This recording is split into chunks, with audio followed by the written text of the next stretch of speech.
Bonjour et bienvenue dans cette troisième partie sur Vie et Destin de Vassili Grossman. Je vais vous parler des grandes thématiques abordées par l'auteur dans cette œuvre. Ces thématiques qui ont fait que le livre de Grossman s'est fait censurer dans son pays d'origine, l'URSS. Mais je vais aussi vous parler de mon analyse de l'œuvre avec ses points essentiels. Je tiens évidemment à préciser que cette étude, cette analyse est tirée de mon expérience personnelle à la lecture du livre et des recherches que j'ai pu faire sur la période. Je n'ai peut-être pas la rigueur et la technique que pourrait avoir quelqu'un qui a fait des études de lettres, ni même le savoir-faire d'un historien. Ces thématiques s'entrecroisent et j'ai essayé de les catégoriser. Je vais donc vous parler de Sturm, qui est pour moi Vassili Grossman. Je vais vous parler de la comparaison qu'il fait entre le nazisme et le stalinisme. Je vais vous parler de la liberté. Je vais vous parler de l'URSS avec un regard axé sur la société. Je vais vous parler des scènes de combat. Je vais vous parler de l'extermination. Et je terminerai par quelques portraits, et enfin, j'apporterai dans cette conclusion, mon point de vue sur le livre. Sturm est Vassili Grossman. L'auteur s'est vraiment personnifié à travers l'histoire de ce physicien. Sturm est donc un scientifique en physique nucléaire qui va perdre sa mère assassinée par les nazis dans le ghetto de Berdichev en Ukraine. Il n'aura que pour seul souvenir une lettre qu'elle aura pu faire passer hors du ghetto. La mère de Sturm se fait exécuter par balle et aura pour seule sépulture une fosse commune. Son sort sera le même pour 34 000 juifs tués en 2 jours. Il gardera toujours sur lui la dernière lettre de sa mère. Grossman a perdu sa mère dans la même situation et il gardera aussi la dernière lettre de sa mère sur lui. Il lui répondra même un petit peu plus tard, par lettre. La raison pour laquelle la mère de Vassili Grossman et la mère de Sturm ont été exécutés après avoir été confinés dans un ghetto en Ukraine, c'est parce elles étaient de confession juive. Et par définition, Grossman, comme vous le savez, est un juif athée, exactement comme Sturm. Sturm, qui travaille dans son labo en URSS, n'arrive pas à avancer, mais il va découvrir un nouveau système de pensée, la liberté et la vérité. Il va aussi remettre en question la politique de son pays. En fait, c'est en discutant sur le sens de la vie avec un ancien condamné lors des procès de Moscou de 1937 que Sturm va avoir un trait de lucidité en rentrant chez lui sur le travail qu'il réalise sur les phénomènes nucléaires. Comme si la liberté et la vérité scientifique allaient de pair et que l'opposé à cette liberté, c'était la contrainte de la pensée imposée par l'État, ce qui ne lui permet pas de trouver les issues et les solutions dans son travail. Le manque de liberté et de pensée ferme des portes, contraint les hommes à travailler avec des œillères. Il doit aller vers la liberté, qui est interdite, pour aller vers la vérité dans son travail. Mais l'influence de la politique léniniste est tellement forte qu'il va être accusé de dissidence. Et plus tard, dans le livre, Sturm fait naître une théorie qu'il considère comme étant née du libre jeu de l'intelligence. Et cette théorie va lui coûter. Sturm apprendra que son nom ne fait pas partie de la liste de ceux qui partent à Moscou pour réinstaller le laboratoire de l'Institut, qui avait été initialement délocalisé. Les méthodes de Sturm dans son travail présentent des éléments novateurs. Il va être proposé pour le prix Staline, mais beaucoup vont s'y opposer, car ses travaux ne seraient pas fondés scientifiquement, mais découleraient directement des conceptions idéalistes des physiciens occidentaux. Quand même assez particulier, que ces théories ne seraient pas en adéquation avec l'idéologie léniniste. En vrai, tout cela est totalement incohérent. La science et sa logique ne sont pas modulables. Les règles qui régissent le monde sont des vérités pures et ne peuvent s'aligner sur une idéologie. On dira qu'il n'a pas les qualités requises.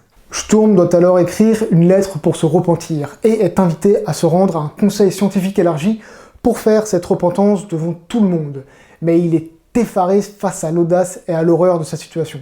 Il ne peut pas se repentir de quelque chose qu'il n'a pas fait. Encore plus, se dit être dans le juste. On lui fait clairement comprendre qu'il risque d'avoir de gros problèmes, et ça va le terroriser. Le mec est vraiment flippé, hein. Il est énervé, il parle tout seul, il est très inquiet et préoccupé jour et nuit. Sturm discute avec Dmitri Petrovitch Tchepitchin. Alors je m'excuse vraiment par avance parce que je vais galérer sur tous les noms russes, donc pardon aux russophones que je pourrais blesser. Et il évoque clairement que toutes les théories de Maxwell, Einstein, Schrödinger, Bohr portent des théories aujourd'hui qui seront les pratiques de demain, et que cela déplaît malheureusement à Staline.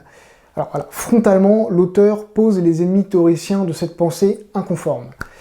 Tchepin soutient Sturm, qui ne veut pas se résoudre à modifier sa pensée au nom de l'honnêteté et de la vérité. Il ne veut pas renier son travail, car ce serait renier ce qu'il est.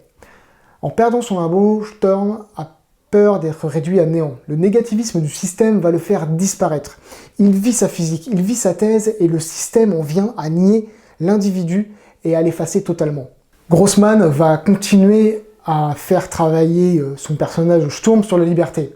Et selon Sturm, les formes vivants supérieures, les plus évoluées, sont celles qui ont atteint le plus haut degré de liberté. L'incarnation de la vie, c'est la liberté. L'esclavage et sa désincarnation sont total opposés. On évoque un point très intéressant qui est celui que l'homme va repousser les horizons et continuer à étendre la ville au point que la matière vivante, la liberté, s'étendra dans la galaxie. Tchepin, avec qui il discute de cela, évoquera un point encore plus intéressant. Il va lui dire que l'homme va tellement se développer qu'il présentera les caractéristiques de Dieu. Omniprésent, omnipotent, omniscient. Le siècle qui va venir apportera une solution au problème de la transformation de la matière, que cette évolution se fera dans le sens de la conquête spatiale et que l'on méprisera l'énergie psychique. L'homme sera capable de matérialiser par ses appareils le contenu, le rythme de l'activité psychique pour des êtres doués de raison, dans toute la métagalaxie. En plus de reprendre toutes les caractéristiques de Dieu, l'homme va dépasser Dieu. À ce moment, Sturm n'est absolument pas d'accord. Mais ce qui est très intéressant, c'est que Grossman évoque tout simplement le pouvoir qui est en train d'être développé avec l'avènement des nouvelles technologies numériques, la dématérialisation. L'omniprésence, c'est Internet, c'est la data interprétée, c'est l'avènement des futurs dieux technologiques, des humains augmentés, comme présenté dans des livres comme La guerre des intelligences du docteur Laurent Alexandre ou Homo Deus de Yuval Noah Harari. Mais revenons sur cette présumée rédemption que Sturm doit faire. Sturm ne va pas agir contre sa conscience comme des gens ont agi en 1937, ce qui a condamné des milliers d'innocents. Rappelez-vous, Grossman avait dû agir de la sorte en signant contre des anciens camarades de route de Lénine. Son personnage, jusqu'ici, ne le fera pas. Sturm ne va pas au conseil scientifique et cela va lui faire beaucoup de tort. Un vote à l'unanimité va être réalisé en sa défaveur, même que certains de ses potes vont pas le soutenir. Bref, c'est très mal parti pour lui. Sturm est sous pression et vient en famille à critiquer tout le temps Staline et le système. Il trouve insupportable de lire que Staline arrive à tout faire. Produire du métal, faire la guerre, labourer les champs, nourrir les enfants à la crèche. Pendant qu'en vérité, c'est des milliers de personnes qui travaillent dans les mines ou dans les champs. Il est excédé de trouver plus de 86 fois le nom de Staline dans la Pravda. De manière générale, il se plaint des arrestations illégales, du manque de liberté, que ce soit des imbéciles qui dirigent les chercheurs ou des écrivains. Il critique de manière virulente, encore une fois, les procès de Moscou, les camps, etc. etc. Et Sturm est paralysé par la peur, morose et désespéré dans une atmosphère pesante. Sturm reste cloîtré chez lui et il apprend par sa femme Ludmila, qui a rencontré Stolnovikova, une amie qui travaillait à l'administration de l'académie, comment s'est déroulé le conseil. On apprend ceux qui ont décidé de soutenir Sturm et ceux qui ont retourné leur veste, ceux qui n'ont rien dit aussi. Bref, Sturm en veut quand même à l'ensemble de ces personnes qui ne l'ont pas soutenu et va avoir peur de se faire arrêter. Mais Sturm va recevoir un coup de fil très particulier. Ce n'est rien d'autre qu'un certain Staline, qui va lui accorder un entretien de 2-3 minutes. Il se voit passer par diverses émotions au fur et à mesure où il comprend ce qui lui arrive vraiment. C'est un petit peu bouleversant. Il va lui souhaiter de réussir dans ses travaux, car il travaille dans une direction très intéressante. Staline a parfaitement conscience que des travaux similaires se développent à l'étranger. En fait, Sturm va rentrer dans le cercle très fermé des personnes qui ont reçu un coup de fil de Staline. Il y a plein de rumeurs sur ces coups de téléphone que ce dirigeant a pu donner et qui sont racontés dans le livre. Certains sont vraiment très drôles et je vais vous en donner quelques passages. Enfin bref, Staline prend plaisir à surprendre les personnes qui l'appellent et leur fait vraiment des bonnes blagues. Bref, je vous lis un passage. Bon, alors c'est parti, c'est vraiment caviar. Hein. Alors, là donc c'est sur les anecdotes et le fait que Staline appelait parfois des gens comme ça au téléphone. On racontait qu'il avait appelé un sculpteur célèbre et il lui avait dit en riant « Bonjour, vieil ivrogne ».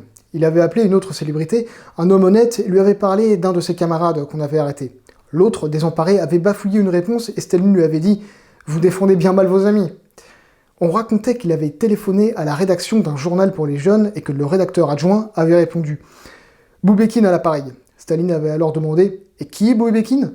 Et Boubekine de répondre « N'avait qu'à le savoir, il avait brutalement raccroché. » Staline l'avait alors rappelé « Camarade Boubekine, ici Staline, soyez gentil de m'expliquer qui vous êtes. » On racontait que Boubekine avait ensuite passé 2 semaines à l'hôpital pour se remettre du choc nerveux. Une seule de ses paroles pouvait anéantir des milliers, des dizaines de milliers de personnes. Oh purée quand même. Sacré Staline. Bref, il se dit plein de vanité qu'il a pu plaisanter avec lui. C'est tout un poids qui retombe. Lui qui ne dormait pas la nuit. C'est une consécration d'obtenir à la fois la reconnaissance et le soutien dans ses travaux, mais surtout directement de la part du camarade Staline. Il en parle, il se refait l'entretien, c'est la fête, c'est une consécration.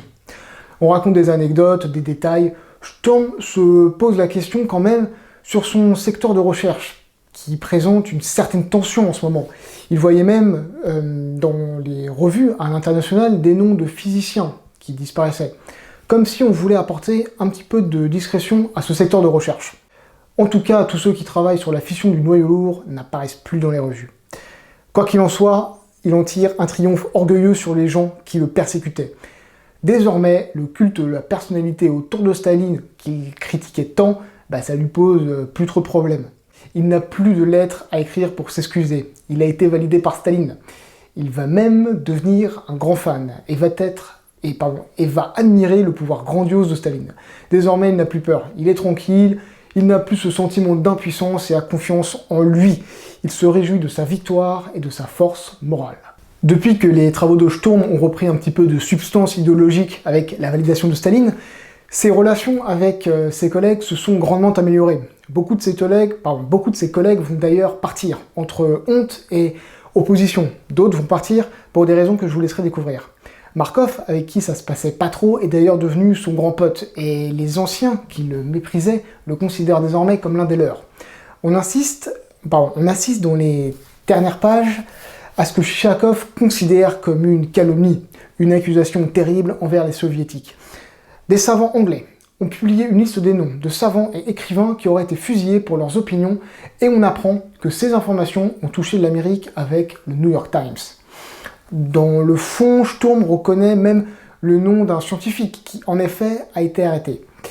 Mais il ne veut pas se brouiller avec ses camarades, et là, ils vont lui demander de faire quelque chose de très particulier qui va donner la nausée à Sturm.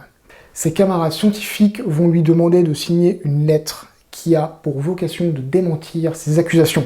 Elle est signée par de nombreux scientifiques soviétiques reconnus, et on va lui demander à son tour de signer cette lettre. Il essaye de le convaincre en lui disant que cette campagne anglo-américaine fait le jeu des fascistes, que M. Viktor Pavlovitch est un vrai patriote, qu'il considère l'importance de cette lettre. Il s'est quand même sorti de la mouise, M. Pavlovitch, ce serait bien qu'il n'y retourne pas en signant gentiment cette lettre. Et Sturm va le faire à contre-cœur. Grossman prouve encore que l'homme est soumis à l'État. Sturm, en signant, signe sa condition d'esclave. Il perd sa pureté avec ce geste. Il perd cette volonté de défendre la vérité. Ses proches vont même le regretter. Le rapport a changé. Il est passé du côté obscur de la soumission et de la lâcheté. Ses collègues, désormais, l'apprécient et pas sa famille. Il n'ose toucher à la dernière lettre écrite par sa mère comme s'il avait peur de lui faire honte par son impuissance.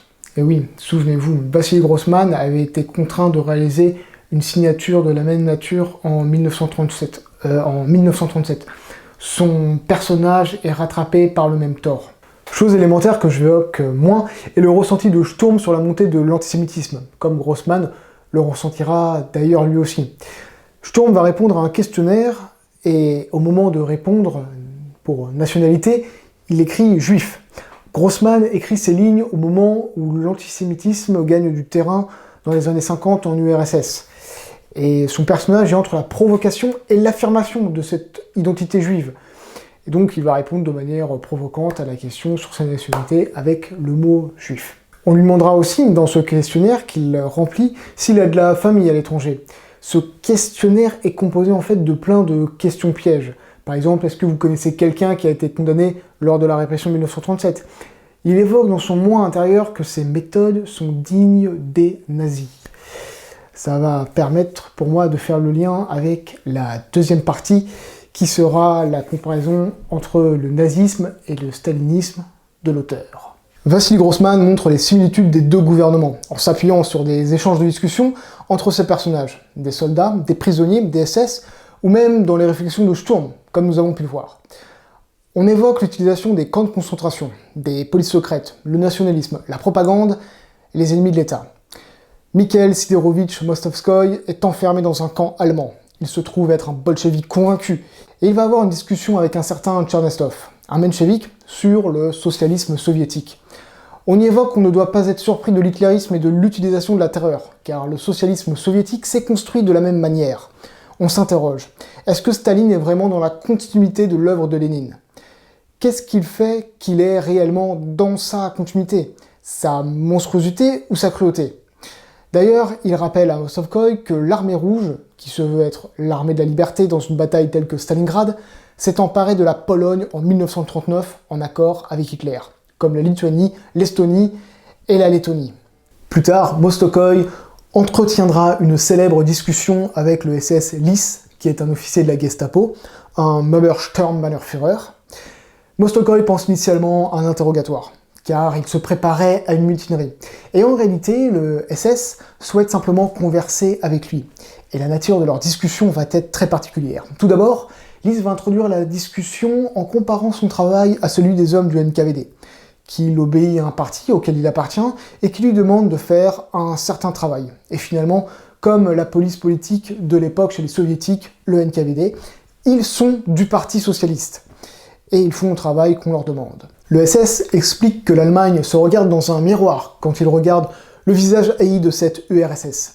Pour Mostovskoï, c'est insupportable. Il remarque que cet interrogatoire était similaire à ceux utilisés par la police du tsar. On discute, on offre des cigares, on fait semblant de discuter.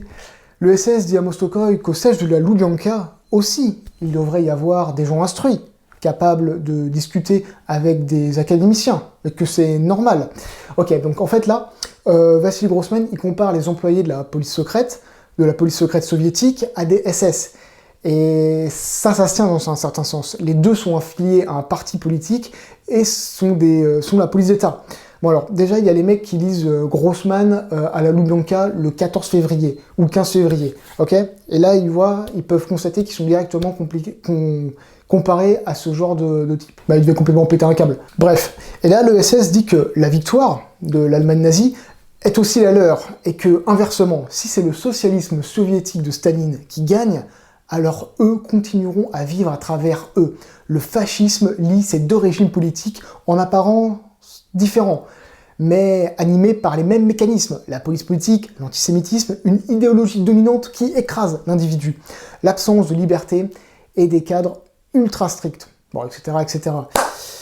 Mostovskoï aurait préféré être torturé, car cette discussion lui apporte du doute, lui, à ce bolchevique si convaincu. Le SS lui explique que leurs camps sont composés de prisonniers politiques, comme eux à partir de 1937. Ils ont pris les mêmes décisions à peu près au même moment. Ils ont deux guides qui se sont inspirés mutuellement l'un de l'autre. Que ces deux guides ont tous les deux vocation à faire naître le nationalisme d'État. Mais quelle est l'issue de cette réflexion? Doit-il haïr la dictature de Staline et condamner la Loubianka? Doit-on haïr Staline? La discussion continue, Mostovskoï tient bon face à Lys. Mostovskoï, une semaine après les événements, va apprendre de la part d'Osipov qu'il commence à accumuler des armes dans le camp, en pièces détachées. Vassili Grossman nous a montré de l'espoir. Le chapitre suivant est sûrement le plus court du livre. On apprend qu'à la fin de la guerre, Mostovskoï a été exécuté et que l'organisation clandestine a été démantelée. Je vais maintenant vous parler de la liberté. La liberté est traitée à travers le regard de nombreux protagonistes, comme Sturm, qui découvre le lien entre la liberté et la vérité, qui sont des éléments essentiels pour ses travaux, et que la finalité de l'homme, c'est de s'accomplir avec honnêteté. Mais on évoque aussi la liberté à travers le regard de trois hommes enfermés dans les camps, Arbatchouk et Dmitri, qui sont en Sibérie, et Mostovskoï dans le camp de concentration allemand. Et vers la fin, de Krimov, commissaire de l'armée rouge enfermé à la Loubianka. Cette thématique de la liberté permet évidemment à Grossman de s'en prendre à l'URSS. L'auteur évoque les raisons pour lesquelles Arbatchouk est enfermé, comme pour d'autres, et clairement il ne l'est pas pour des raisons valables. Et Vassili Grossman dénonce cela en plus de la violence qui règne dans les camps russes. Ces mêmes camps qui font d'ailleurs écho à ceux réalisés par les Allemands. L'un des résidents sera mis à mort, un clou planté dans la tête pendant son sommeil. Dmitri, le père de Seriodja, est innocent. Il a juste connu un résident qui était peut-être un espion allemand et qui aurait eu l'idée de tuer Staline sur fond d'alcool. On apprend que l'un des prisonniers qui vient de sortir du goulag et qui a connu Mitya, Dmitri, a été condamné parce qu'il avait laissé une coquille dans la correction d'un éditorial. Les typos avaient inverti 2 lettres dans le nom de Staline. Et ouais, on est emprisonné pour rien. Notre Mostokoy, qui est dans le camp allemand et qui a cette fameuse discussion avec le menchevique Tachernestov, qui lui est hostile au socialisme proposé par Lénine, car selon lui, il n'y a plus d'essence marxiste. Et Lénine est d'ailleurs considéré comme le fossoyeur de liberté russe. L'État est le maître et il a des serviteurs. Il est dit qu'au nom de la liberté, il y a eu des répressions. Et le père d'Erkov, l'un des personnages du camp de concentration allemand, est issu d'une population de déportés en Sibérie par la volonté de Staline. D'ailleurs, Erkov voudra organiser, avec d'autres détenus, une révolte dans le camp, car ils ont conscience qu'ils construisent des chambres à gaz. Krimov, qui a été envoyé au 6 bis pour contrôler le commandement de Grekov, va avoir quelques problèmes, après être revenu de ce point stratégique, qui va d'ailleurs finir sous les bombes. Alors, déjà, il est revenu après avoir pris une balle dans la tête pendant qu'il dormait. Une sale histoire avec le commandant Grekov, qui se considérait être à la recherche de liberté, et ce qui a justifié en partie les propos anti-soviétiques qu'il a tenus. Enfin, Grekov va être contraint de remettre ses armes et ses papiers. Il va être arrêté et interrogé par des hommes de la section spéciale. Interrogé, interrogatoire des années 40, on t'assoit sur une chaise, on te met des pains dans la tronche, jusqu'à ce que tu avoues tout et n'importe quoi. Grekov va être accusé d'avoir été recruté par les Allemands lorsqu'il était au 6 bis. Devant l'horreur de sa situation, il se rend compte qu'un communiste, son tortionnaire, frappe un autre communiste. Et en plus Krimov, qui est vraiment un communiste convaincu. La grande unité patriotique soviétique en prend un coup. Il se sent privé de sa liberté comme on commence à priver quelqu'un d'air. Et il va être transféré dans une prison à la Loubianka et placé dans une cellule avec des opposants politiques. S'ensuit d'une très longue critique de l'auteur, des camps de concentration, des prisonniers qui ne peuvent pas voir leur famille, de l'administration qui se refuse à faire correctement son travail, ou tout simplement qui futile les détenus en disant aux familles qu'il n'y a pas de correspondance. Krimov est profondément infligé de se retrouver à la Loubianka, et il en veut à Staline, lui qui se considère comme un authentique bolchevique léniniste. Il se retrouve enfermé sans procès, sans avoir rien signé, comme un traître de la pire espèce, privé de ses lunettes, parfois de nourriture. Mais il aura quand même un procès pour Krimov. Après avoir été humilié, tabassé, torturé, Krimov passe dans un procès un peu particulier. On l'accuse d'avoir été en contact dans le passé avec un fasciste. On relie de manière incohérente son passé avec la situation d'encerclement du 6 bis. Et il se souvient que les rôles avaient été inversés en 1938, qu'il avait été à la place des juges qui vont décider de son sort. Krimov veut d'ailleurs plaire aux juges, mais il veut se servir de la vérité pour prouver son honnêteté. Dans ces pages, on évoquera même que Staline avait un complexe d'infériorité en raison de son manque de culture. Un point en moins pour Grossman. Bref, on l'accuse d'avoir reçu de l'aide des services secrets allemands pour passer la ligne de front et continuer ses activités d'espionnage et de sabotage. Le procès est un cauchemar, et Krimov est touché dans sa sincérité. Lui, encore une fois, qui était un communiste convaincu. Il est aussi accusé d'avoir poussé le commandement du 6 bis Grekov à trahir, alors qu'à la base, il était venu pour le contrôler. Et là, il va finir par complètement câbler. Il va attraper le juge par la cravate, il va lui coller une bonne droite, et donc du coup, il va finir avec une double ration de torture et injection de produits magiques. Enfin bref, c'est vraiment le cauchemar. Krimov va être cassé par cette machine à justice inéquitable, qui torture ses prisonniers. Avec ses camarades de cellule, Krimov philosophe. Un certain Kerznelem Begen évoque les libertés individuelles. Il considère que la suppression des camps marquerait le triomphe de l'humanité. Sur certains chapitres, Grossman prend du recul pour évoquer des points historiques ou développer des points de réflexion. J'ai noté le chapitre de la première partie qui aborde le totalitarisme. Il écrit ces mots dans le dernier paragraphe. L'aspiration de la nature humaine vers la liberté est invincible. Elle peut être écrasée, mais elle ne peut être anéantie. Le totalitarisme ne peut pas renoncer à la violence. S'il y renonce, il périt. La contrainte et la violence continuelle, directes ou masquées, sont le fondement du totalitarisme. L'homme ne renonce pas de son plein gré à la liberté. Cette conclusion est la lumière de notre temps, la lumière de l'avenir. La société soviétique des années 30-40 est un sujet d'attention chez Vassili Grossman. On y évoque encore et toujours les procès de Moscou, l'administration, les torts et travers de l'idéologie et le sort des juifs. Mais il pose aussi son regard sur les hommes qui composent cette société et leur état d'esprit, leurs considérations. Bon, tout ça, j'en ai déjà parlé dans les points précédents, parce que finalement, toutes ces thématiques s'entrecroisent.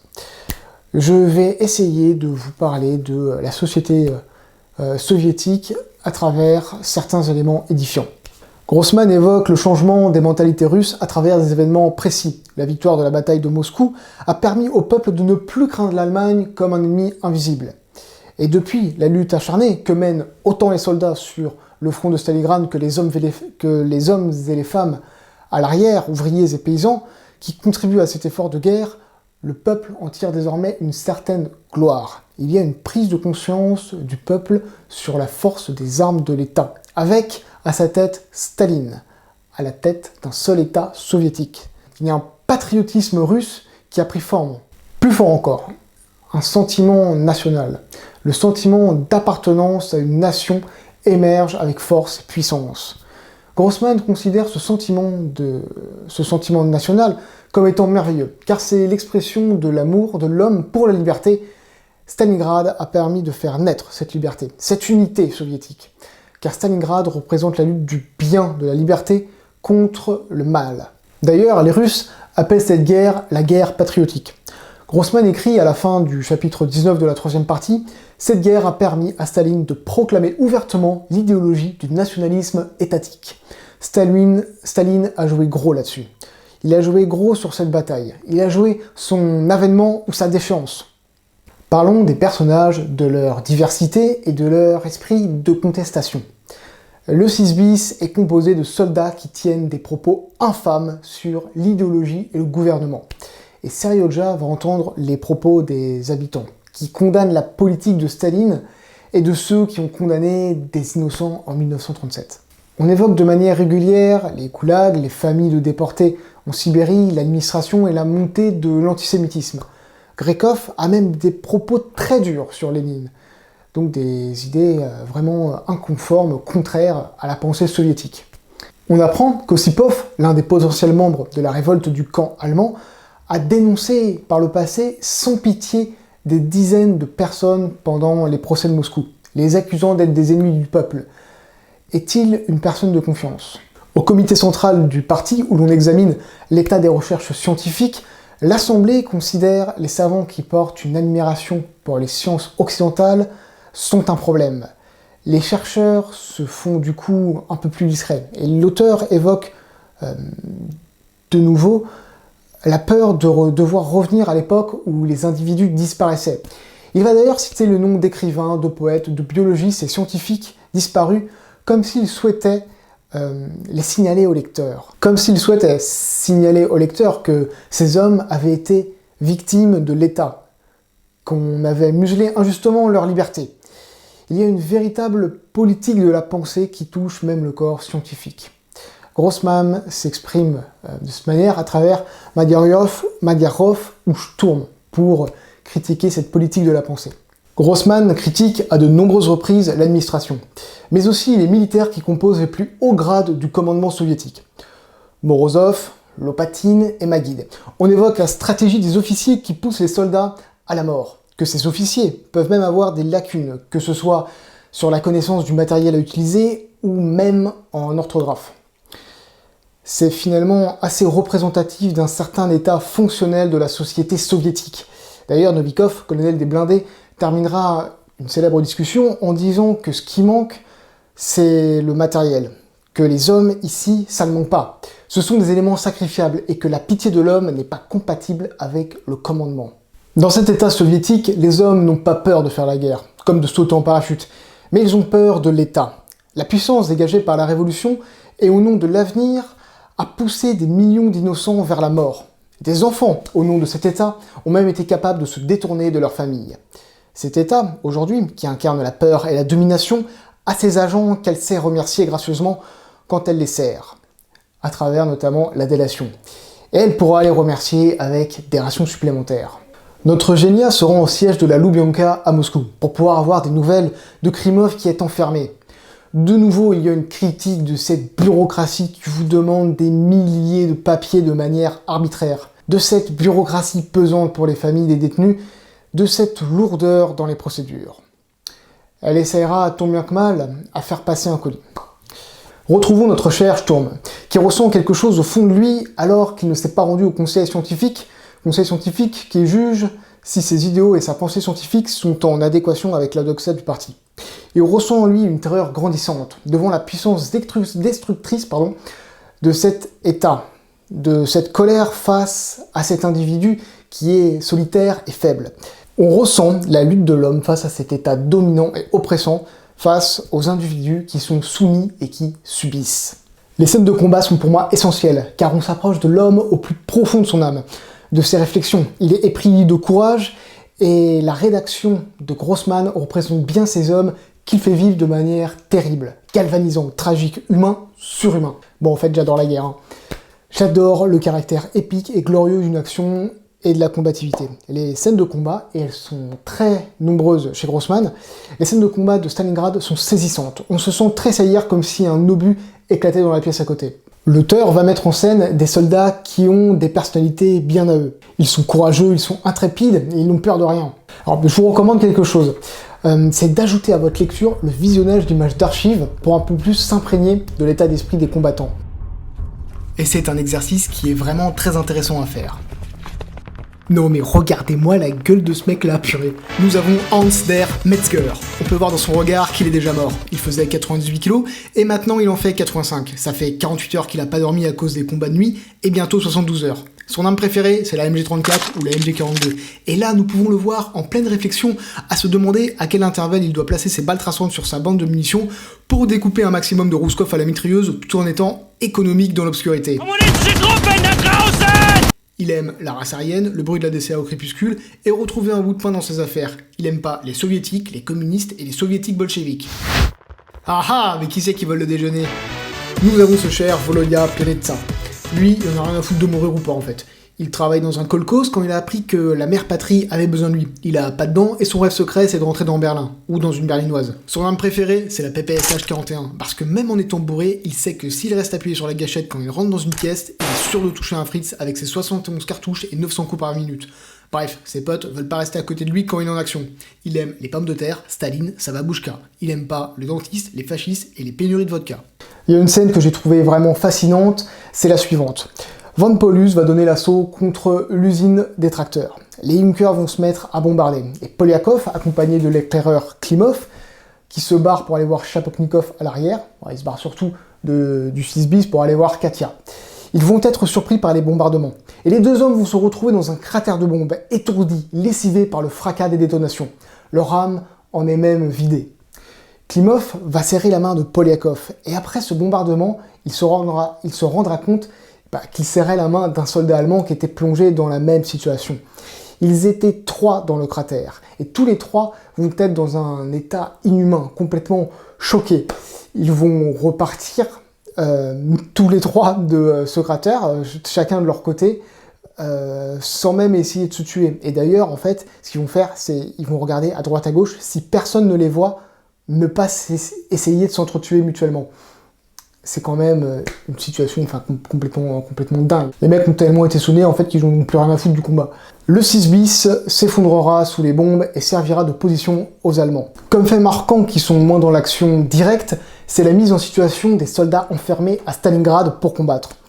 L'auteur apporte avec talent des éléments historiques précis, factuels, qui l'enrichit de son imagination et de sa vision des événements. Le 22 novembre, à 18 h, Paulus communique à l'état-major qu'il est encerclé. Il dit qu'il reste 6 jours de vivres et peu de munitions. Et dans la nuit du 22 au 23 novembre, Hitler va lui donner le nom de citadelle. L'auteur relate que le 24 décembre, Eremenko bat Manstein sur la petite rivière Michovka. Mais les Allemands vont pouvoir fêter Noël. Bach, dont on reparlera plus tard, leur amène des caisses avec des sapins de Noël, apportés grâce à un pilote mortellement blessé au-dessus de la ville. Au moment où les Allemands se mettent à chanter, les Russes vont les accompagner avec l'artillerie. Les jours qui vont suivre vont être très durs pour les Allemands. Grossman indique qu'Hitler va décerner à Paulus la croix de fer avec feuille de chêne le 31 janvier.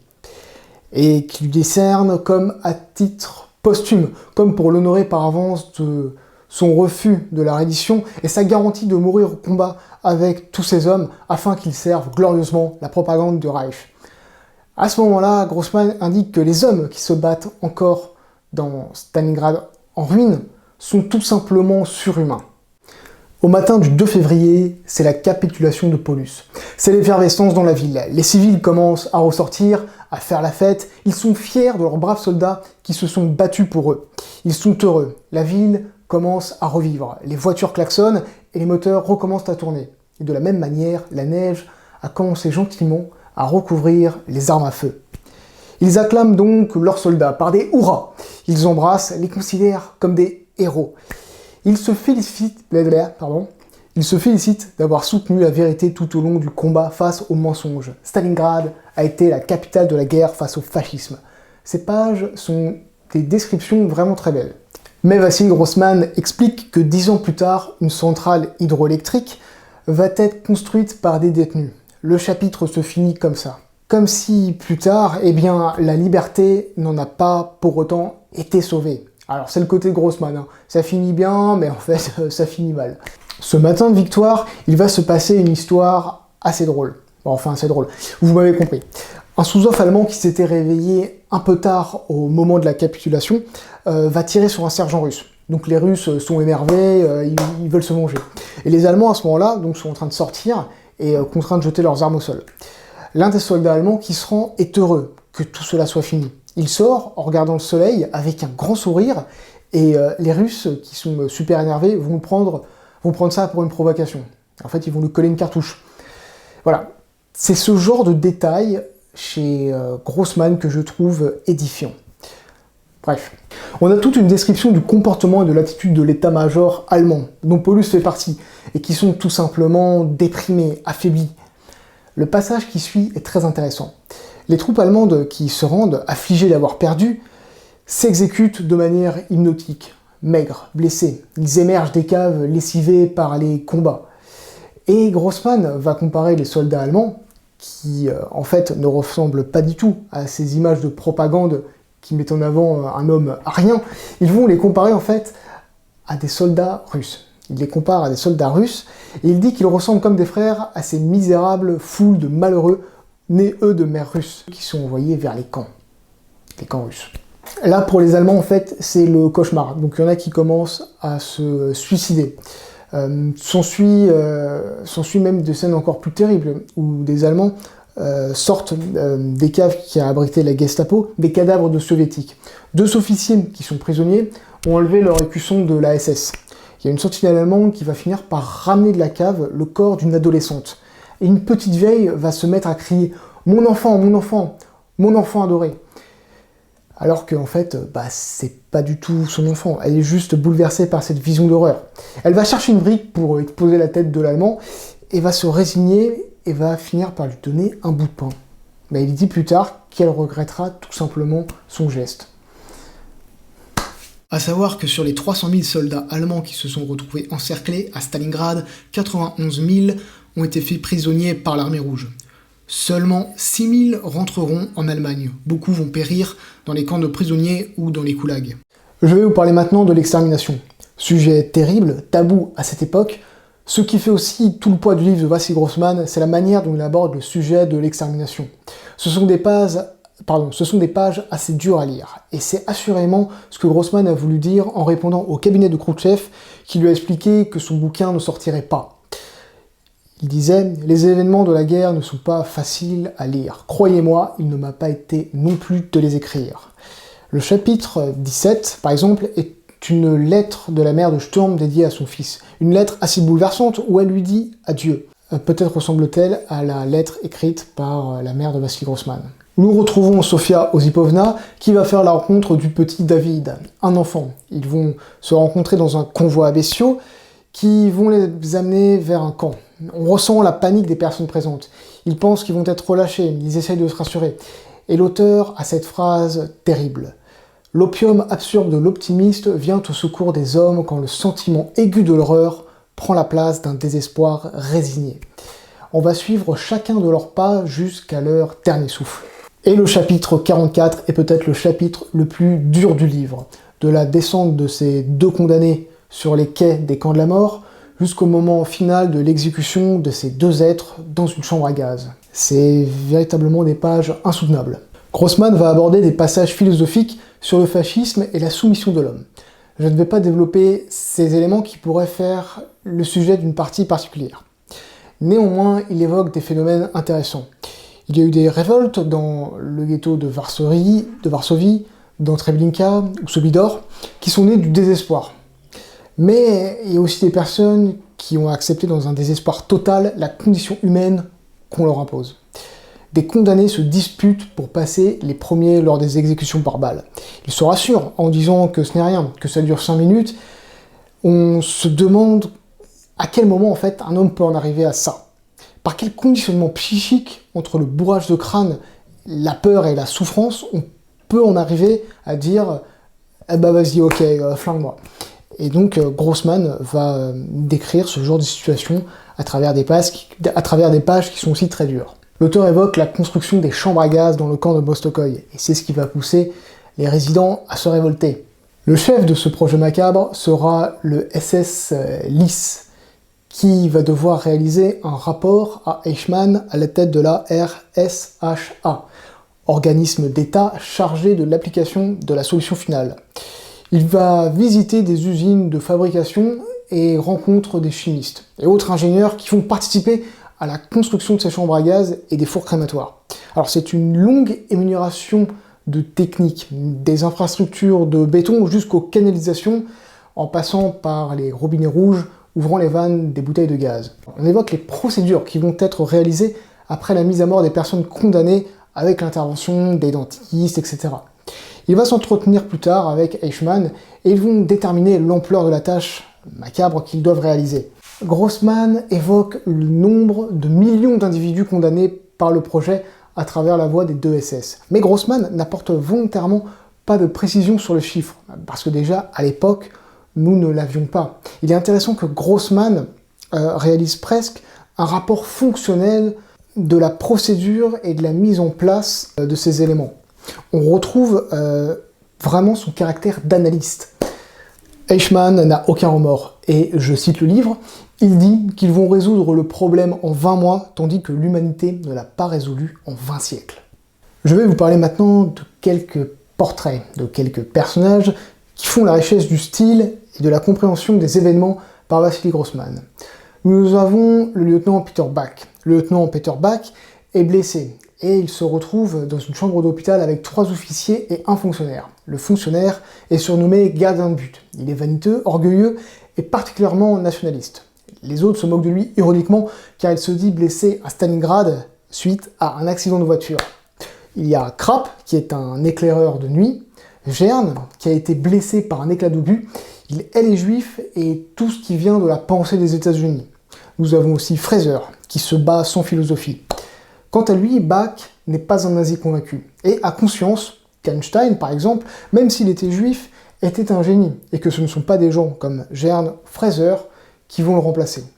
Pourtant, il prendra exemple sur Hitler et Goebbels quant à leur capacité pour préserver la littérature allemande. Bach va se retrouver enfermé à Stalingrad. Il est présenté comme un soldat qui n'a jamais tué d'enfant ni arrêté personne quand il était dans la police. Et quand on dit arrêter quelqu'un ici, c'est parce qu'il était évidemment soit juif, homosexuel ou communiste, hein, vous avez compris.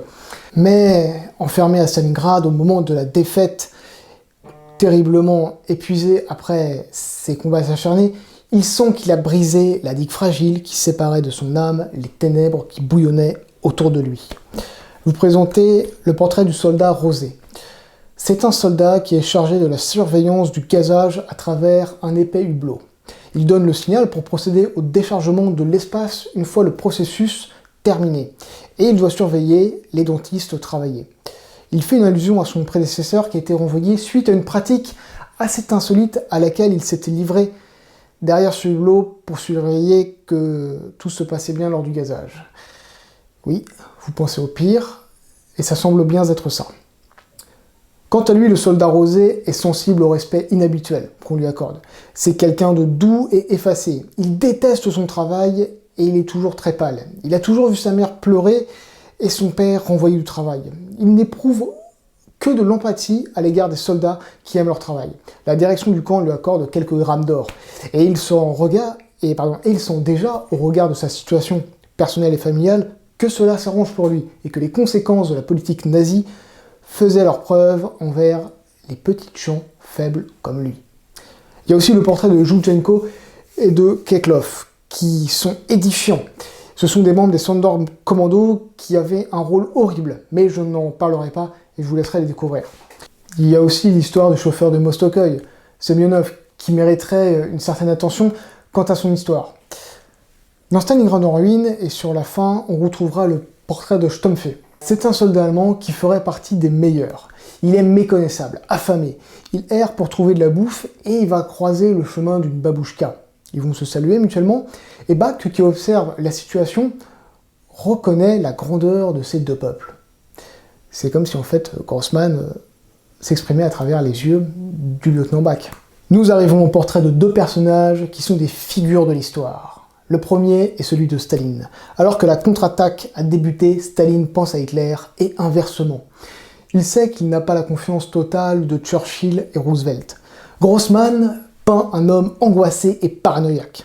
Il évoque un moment de faiblesse humiliante dans laquelle se serait effondré cet homme, ou encore l'absurdité de certains de ses ordres qu'il peut donner à ses hommes, comme le remords qu'il pourrait ressentir à ne pas reconnaître ses responsabilités face à ceux qu'il a fait exécuter en 1937.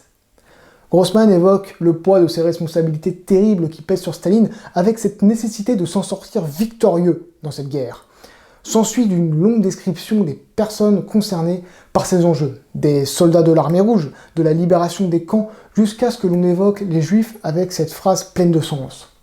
Ce qui se jouait, c'était le sort des juifs que l'armée rouge avait sauvés, et sur la tête desquels Staline s'apprêtait à abattre le glaive qu'il avait repris des mains d'Hitler. C'est assez direct pour l'époque, quand même. On comprend que ça n'a pas plu à tout le monde. Nous arrivons au portrait d'Hitler, qui est peint comme un homme caractériel, énervé et finalement aussi anxieux quand il pense à la 6e armée. Il méprise Staline et ne supporte pas que Staline puisse commencer à gagner la bataille. Il a eu le sentiment d'être un surhomme pour ce qu'il avait accompli jusqu'ici, mais il est rappelé à la raison. Bon, entre guillemets, il est rappelé à la raison. Il n'est qu'un homme et il a besoin des autres pour pouvoir continuer. Hitler apparaît finalement comme un enfant apeuré. Nous arrivons à la conclusion de cette analyse. On peut très bien comprendre, dans le contexte des années 60, que le régime soviétique ait choisi de censurer Grossman. Le cabinet de Khrouchtchev répondra à la lettre que Grossman lui avait destinée. Votre roman est hostile au peuple soviétique. Pourquoi ajouterions-nous votre livre aux bombes atomiques que nos adversaires préparent contre nous? Eh bien oui, parce que Sturm travaille quand même sur ce qui permettra plus tard aux Russes de construire des armes nucléaires.